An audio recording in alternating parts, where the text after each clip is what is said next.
平過新界樓，快過東鐵線，中山馬鞍島香山站終於封頂啦！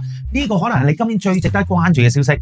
等我同你拆解一下發生緊咩事啦。馬鞍島香山站呢個工程可以話係中山連接廣州城際嘅大動脈，採用全國最快嘅市域 D 型車，時速可以高達160公里。將來通車之後，由馬鞍島去到廣州嘅珠江新城只需40分鐘，真係快過你由屯門去中環。根據廣州18號延長線最南段去到廣州 CBD 嘅珠江新城，票價只需要11蚊，而馬鞍島比起呢一段咧，只係多3個站，所以估計到時車票唔會超過20蚊。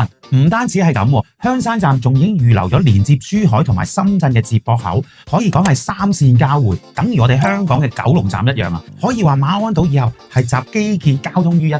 傳嚟好消息嘅同時，都有一部分擔憂喎，就係報告話有部分工程可能會延誤到2026年底。不過反而我覺得係一件好事，因為呢啲工程最怕就係貨不對版。不過佢哋喺封頂嘅第2日已經開始鋪設路軌，一方面進度清晰可見，唔使過於擔心；另外一方面又俾足馬鞍島嘅樓市反應嘅時間，都算係一件利好。睇翻馬鞍島嘅樓市，馬鞍島擁有地鐵、客運碼頭、深中通道呢啲嘅條件，目前嘅均價只係12,000至16,000蚊人仔一平，等於我哋香港樓價嘅1/10左右。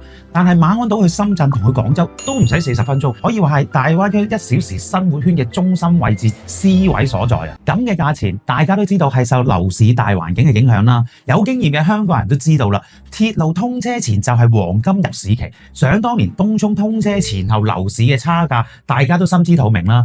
而依家馬鞍島就係類似呢個階段啦。等2026年通車嘅時候，大家想象一下佢嘅升值潛力究竟有幾大啦？總結嚟講，馬鞍島香山站並唔係一個虛無縹緲嘅概念。與其等通車之後樓價飆升先嚟後悔，不如依家花少少時間深入去了解。